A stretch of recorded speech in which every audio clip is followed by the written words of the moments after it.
스타벅스 그만 가야 돼. 스타벅스 그만 가세요. 우리 대박이야. 우리 영상 3개로 800명 찍었는데 8개로 8,500명 만들었어. 빵빵빵. 오늘 우리가 스타벅스 사왔잖아요. 오늘 스타벅스에 대해서 얘기를 할 거여가지고 사왔어. 아, 오늘 이거 찍으려고 산 거야? 그치? 스타벅스 PPL 들어갔으면 좋겠다. 이 영상이 끝나면 절대 스타벅스 PPL이 들어오지 않을 거야. 왜? 안 들어올 거야. 왜? 우리 영상을 싫어할 거야. 어떤 얘기를 하려고? 이 영상을 스타벅스가 싫어합니다. 스타벅스가 왜 그렇게 카공족들이 왔음에도 불구하고 그냥 영업을 잘할 수 있는지 아, 그치. 배우가 있다. 나 궁금하긴 했어. 스타벅스도 엄청 좋아하진 않겠지. 막 그렇게 하루 종일 업무하고 그러면은 어쨌든 회전율이 안 돌아가다 보니까 아, 좋아하지 않아? 몰라. 난 스타벅스 사장이 아니니까 스타벅스 나는 신세계 회장이 아니잖아. 그래 나는 모르겠는데 선호하진 않겠지만 얘네가 바보가 아니면은 이거를 왜 막지 않을까. 솔직히 말해서 실제로 콘센트를 놔둔 게 카공족을 위한 거라기보다는 그때 당시에 이제 스마트폰이 보급화가 갈수록 더 많아지면서 충전을 많이 할 수 있게끔 하려고 콘센트를 많이 놔뒀던 거였지. 그럼 그게 왜 그럴 수 있을까? 여기도 똑같이 커피 팔아 장사하는 건데 이런 거에 대해서 우리가 한번 궁금증을 가져볼 수 있지. 플러스 이제 댓글에 대형 카페 관련해가지고 좀 말씀을 해달라라는 댓글을 내가 좀 많이 봤기 때문에 대형 프랜차이즈 중에 우리가 딱 떠오르는 게 스타벅스이기 때문에 스타벅스에 대해서 한번 알아봤으면 좋겠다라는 마인드였던 거지. 근데 이제 개인적으로 내가 개인 카페를 하든 프랜차이즈 카페를 하든 간에 카페를 하고 싶으신 분들이라면 이 영상을 좀 끝까지 봐줬으면 좋겠어. 이런 말 처음 듣는 것 같아. 그렇지. 원래 뭐 보다가 나와 상관없는데 절대로 커피를 팔아서 카페를 하고 있지 않다. 스타벅스가. 그치. 라는 거를 좀 많이 언급해드리고 싶다. 저번에 배달 카페라든가 이런 거 말했잖아. 거의 스타벅스가 평균적으로 매장당 한 1억 2천만 원의 매출이 나오고 있어. 배달 카페가 뭐 7평, 10평 정도 되는데 본사 매장에 1억 이상의 매출이 올리고 있다고 했잖아. 그건 절대로 지속 가능할 수 없다라고 나는 느껴. 근데 1억씩 파는 스타벅스는 어떻게 하면 지속 가능하길래 이렇게 하고 있을까가 궁금하잖아. 누가 봐도 스타벅스는 다 직원이야. 4대 보험 해주고, 연장수당 다 주고, 심야수당 다 주고, 하다못해 택시비까지 지원을 해주고 다 해줘. 그러면 어떤 카페보다도 인건비가 더 많이 드는 카페일 거야. 근데 스타벅스는 그러면 우리가 그냥 생각을 했을 때 그 순수익이 얼마 없겠다라고 생각을 할 수가 있거든? 그리고 인테리어나 이제 기물들 같은 거 보면 스타벅스는 기물은 다 비싸. 그거 하다못해 냉장고도 제일 비싼 걸 써, 스타벅스는. 그런 걸 따졌을 때 어떻게 하면 스타벅스는 이렇게까지 살아남을 수 있었는가? 어떻게 하면 1년에 100개 이상의 매장을 새롭게 오픈할 수 있는가? 폐점률은 거의 한 20, 30개 정도 왔다 갔다 하는 걸로 내가 알고 있는데 어떻게 하면 스타벅스가 이렇게 잘 클 수 있을까라는 거에 대해서 궁금증을 가져볼 수 있는 건 거지. 우리가 저번 시간에도 그렇고 정보공개서에서 이제 많이 보시라고 말씀을 많이 드렸잖아. 공정거래위원회에 들어가면 다 나온다고. 근데 이제 스타벅스 같은 경우에 가맹사업은 아니니까 거기에 정보공개서가 있진 않아. 그럼 우리가 스타벅스에 대해서는 어떻게 하면 볼 수 있을까라고 궁금할 수 있잖아. 이제 전자공시 시스템을 들어가면은 이제 거의 감사보고서라고 써 있어. 이제 그걸 체크를 해서 재무제표까지 볼 수가 있는데 내가 알기로 이제 재작년에 스타벅스가 상호명을 한번 바꿨어. 법인명을 이제 SCK 컴퍼니라는 걸로 바꿨었는데 그 이유가 아무래도 스타벅스가 17.5% 정도의 지분을 더 사들인 걸로 알고 있어. 스타벅스 인터내셔널의 지분이 50대 50으로 갖고 있었는데 이제 거기서 17.5%를 더 산 거지. 그래서 이제 상호명도 바꾸고 그래서 한번 볼 건데 그럼 우리 지금 재무제표부터 보는 거야? 그치. 우리 이제 스타벅스 2021년 재무제표를 한번 보려고. 와, 주식 채널 같아. 마지막에 거기 투자하세요 하는 거 아니지?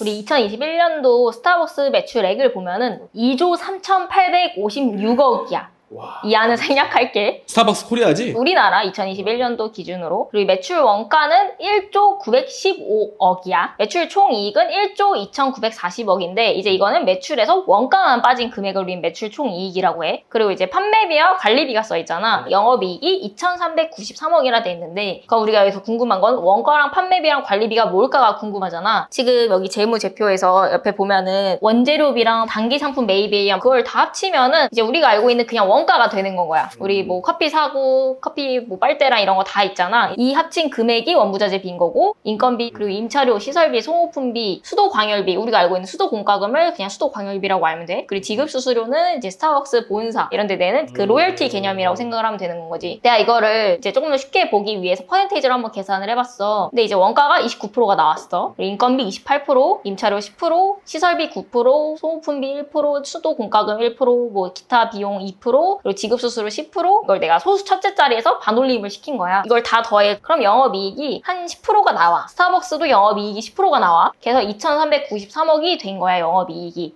여기서 좀 볼만한 건 이제 임차료를 스타벅스는 좀 다른 식으로 지급을 해. 매출액의 몇 %를 지급한다든지. 건물주한테? 그치. 옛날에는 뭐 15%까지도 지급을 했었는데, 갈수록 내 건물에 스타벅스를 입점시키고 싶은 사람이 많아지면 그 퍼센테이지 더 갈수록 적어지겠지. 이렇게 여기 보면은 임차료가 10% 정도 나와 있잖아. 뭐 수수료식으로 임차료를 내는 데도 있고, 스타벅스도 고정 임차료를 내는 데가 있어.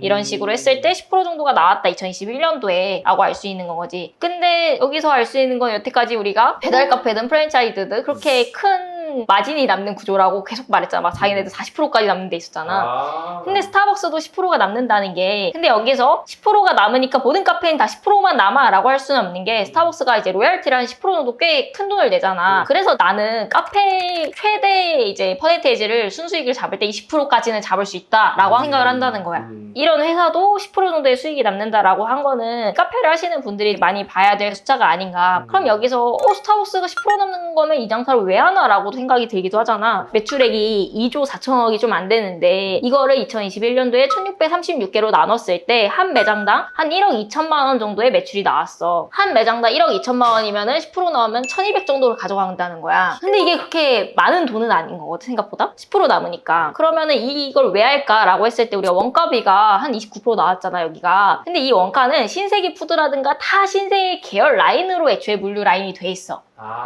그치? 그러니까 굳이 프랜차이즈 이런 걸 하는 건 거지. 그럼 여기까지만 봤을 때도 스타벅스가 여러 가지 해가지고 하나 보다 라고 생각을 하잖아. 그럼 여기서 한 가지 궁금한 거는, 이제 월 매출이 1억 2천이 나온다는 거는 카페치고 되게 큰 매출이 나오는 편인데 실제 스타벅스를 왜 갈까 사람들이? 라는 궁금증이 생기잖아. 안 생겨? 궁금하다고 해. 그 매출이 어떻게 발생을 한 걸까를 생각해보면 사람들이 갔기 때문에 그 매출이 발생한 걸 거 아니야. 그럼 사람들이 거기를 왜 갈까? 우리는 스타벅스에 왜 환장을 할까? 이런 걸 좀 생각해볼 수 있지. 근데 이제 과거에도 말했지만 2022년도 오픈 서베이 카페 트렌드라는 그 검사 결과서가 있어. 그걸 보면은 10명 중에 9명 이상은 카페 기프티콘을 선물 받거나 선물을 했던 경험이 있대. 90% 이상이. 근데 더 재밌는 거는 프랜차이즈 카페 중에서 77% 이상이 스타벅스를 많이 방문했다라고 해. 절반 이상이 다 스타벅스를 많이 갔대. 근데 스타벅스를 방문하는 사람들 중에 70% 이상이 스타벅스 자체 모바일 어플을 써. 그거를 우리는 MSR이라고 해. 너도 있어? 나 안 써? 안 쓰지. 그러면 이제 나머지 30%였던 거지. 스타벅스 어플을 쓰는 사람을 되게 많이 볼 수 있을 거야. 어플이 있구나. 이제 사람들 중에서 77% 이상이 스타벅스 자꾸 방문을 하니까 왜 스타벅스에 가나요? 라고 궁금할 수 있잖아. 조사 결과가 다른 데랑 비교했을 때 이제 탑3에 든 거는 기프티콘이 있어서, 두 번째는 이제 MSR 같은 모바일적으로 편하니까 적립이라든가 뭐 혜택이라든가 이벤트 같은 게 되게 많다. 그 마지막은 드라이브 스루가 컸어. 스타벅스의 전체 매장 중에 조사 결과 한 20% 정도가 드라이브 스루 매장이야. 나도 스타벅스가 드라이브 스루가 있기 때문에 가. 그러니까 우리는 이제 접근성과 여러 가지 편리성이 다 완벽하게 바탕으로 되어 있는 게 스타벅스라는 건 거지. 그래서 나는 개인적으로 이렇기 때문에 스타벅스를 사람들이 많이 방문해서 이렇게까지 큰 매출이 나온다라고 생각을 할 수가 있는 건 거지. 이걸 개인 카페가 할 수 있을까? 근데 그러면 얘네가 이렇게 기술력도 잘 좋아지고 소비자들한테 이런 식으로까지 서비스와 경험도 제공하니까 물론 이런 걸 다 먹어서 그냥 그런 걸로 먹고 사나 보다 라고 생각을 할 수 있잖아. 근데 내가 스타벅스 일을 할 때 가장 센세이션 했던 게, 이제 처음에 근무를 할 때 포스를 보잖아. 포스를 보는데 이제 고객이 원하는 음료랑 이런 거한테 결제를 해. 근데 그걸 할 때 이 고객이 여잔지 남잔지 나이대가 몇 살인지 이런 고객 정보를 기입하는 게 포스기에 실제로 있어. 그거 자체가 난 좀 놀랐어.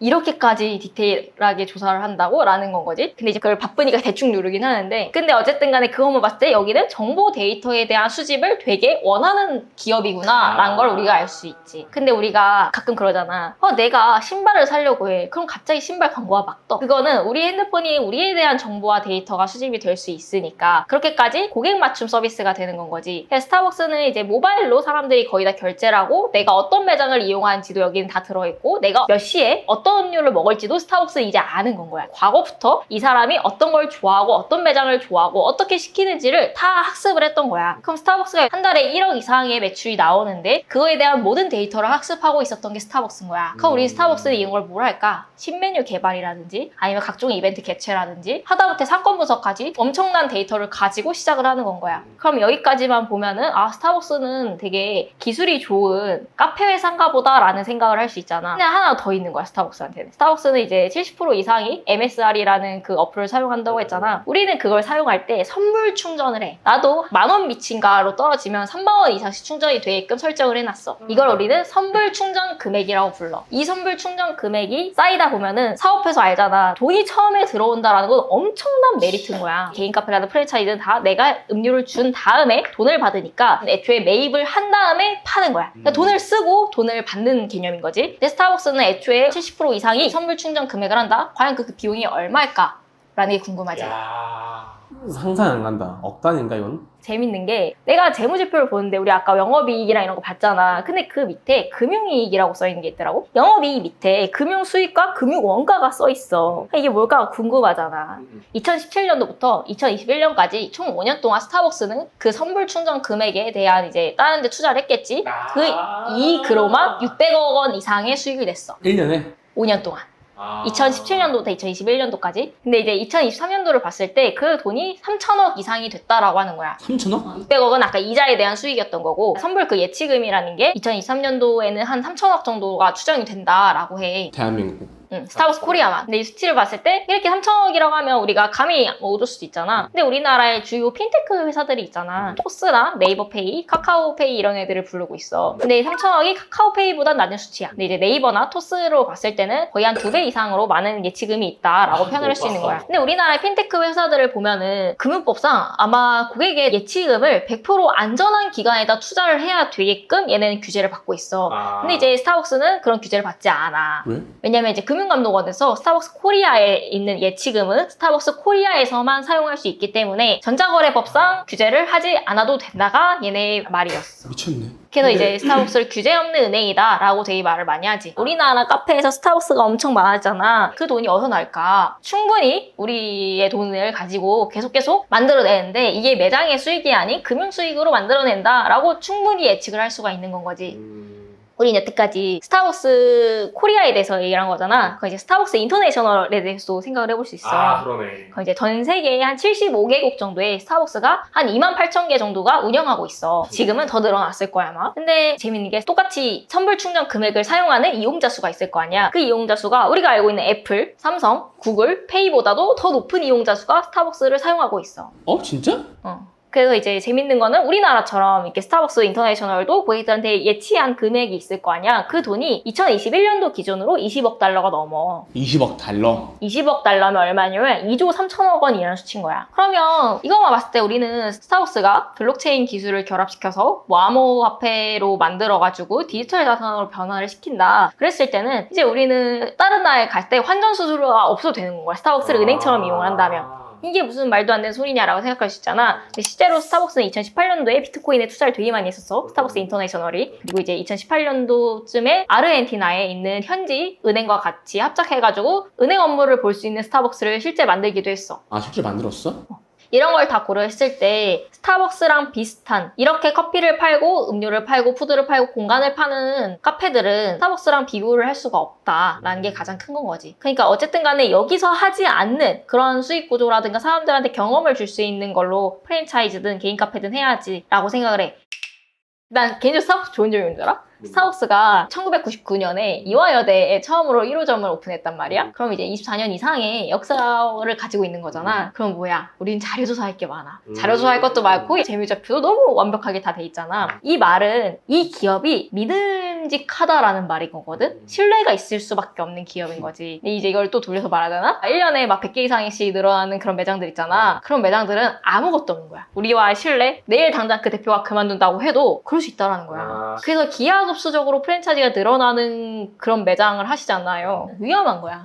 과연 여기에 본사가 그만큼 늘어가는 거에 대한 예측을 다 해서 물류 라인이 완벽하게 정비가 돼 있을까를 따져봐야 되는 거고, 이 대표가 나랑의 신뢰와 계약서 한 장인데 하다못해 공정위에 있는 정보공개서에도 제대로 정보가 기입되어 있지 않은 프랜차이즈가 얼마나 많은 믿음과 확신을 주길래 그렇게 사람들이 많이 창업을 하시는지가 나는 그거에 대해서 굉장히 위험하다라고 느끼는 거야. 지금 당장 매출이 정말 잘 될 수도 있는데 거의 1년 뒤에 그렇게 나올 수 있을까? 스타벅스는 아까도 말했듯이 얘네를 따라잡을 수가 없는 게 그렇게 많은 고객에 대한 데이터가 수집이 돼 있는 카페가 없어. 그리고 얘네는 애초에 지금 뭐 어플이라든가 차량으로 이동하는 그런 것까지 완벽하게 기술력이 다 돼 있잖아. 그런 회사의 프랜차이즈면 할만하지. 근데 그게 아니라 그냥 다 섞어 팔아가지고 인건비만 많이 나오는 그런 비즈니스 모델의 프랜차이즈는 그 프랜차이즈가 아니어도 우리가 다 차릴 수가 있는 거야. 어쨌든 간에 그 회사만의 기술성이 어떤 거든, 고객 정보 데이터든 아니면은 그게 정말 우리가 뭐 조리할 때 쓰는 조리 기구든 이렇게 기술성이 완벽하게 돼 있는 프랜차이즈는 할만한데, 그게 아니라 외부의 자재를 다 사와가지고 돌리기만 하는 그런 프랜차이즈는 당장 내일이라도 다른 데서 할 수 있다라는 게 가장 위험한 거지. 아무튼 이런 걸 봤을 때 프랜차이즈를 좀 많이 생각을 하시면 좋겠다. 카페 프랜차이즈는 더더욱.